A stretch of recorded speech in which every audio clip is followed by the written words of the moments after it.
And downright bizarre laws in Michigan could be on their way out. It may surprise you what odd things are outlawed and technically still punishable by fines and jail time in Michigan. In a special report, 9 on 10's David Lyden takes a look at the origins of some of these laws and what lawmakers are doing to repeal them. Things change, and it's important for the law to be updated accordingly. There are more than 3,000 criminal laws in the state of Michigan, many making sense. But there are some bizarre laws outlawing dueling, hosting a walkathon, and embellishing the national anthem. Speaker of the House Kevin Cotter says it's time for them to go. From time to time, people will stumble across clearly outdated, law that's no longer needed. And so what we want to do is be a bit more intentional about it and seek out these laws. Representative Chris Affendoulis was tasked with leading the effort to do away with some of these laws. The speaker's staff had come to me, and just as they do with many new members, he said, "What are you interested in?" And I said, "Well, I'm kind of interested in saying, are there laws we should actually eliminate?"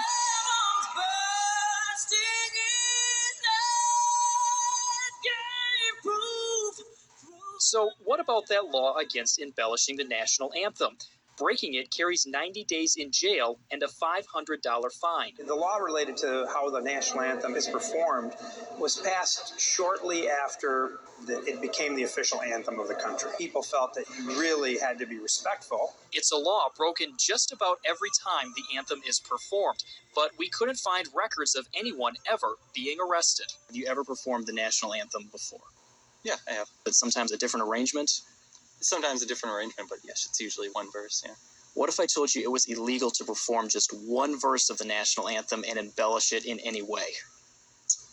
I would say that's a lot of explaining a lot of people have to do.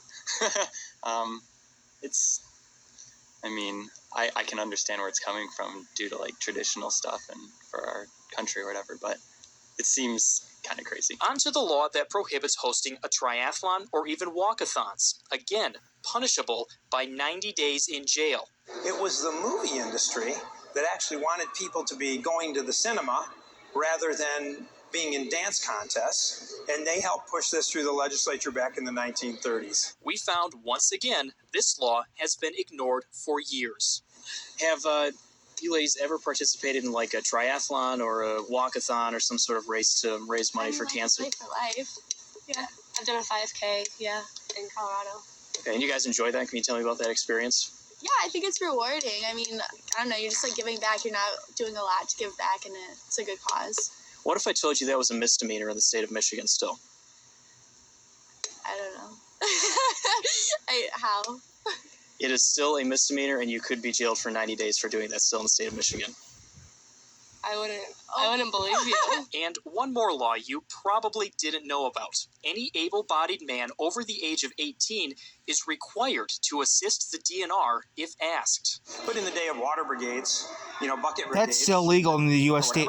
That's still law in Michigan. I know, because I actually get called to help out one time. It's your civic duty. This is only a small sample of odd and outdated Michigan laws. So how did they ever stick around? There's really not a good explanation as to why. I don't know why. I think it's probably just the fact that, people haven't taken the time to scrub the books, if you will. It's clear that in all of these cases, there were laws that were not being used, were not being enforced. And so even for the reason to, in favor of removing them.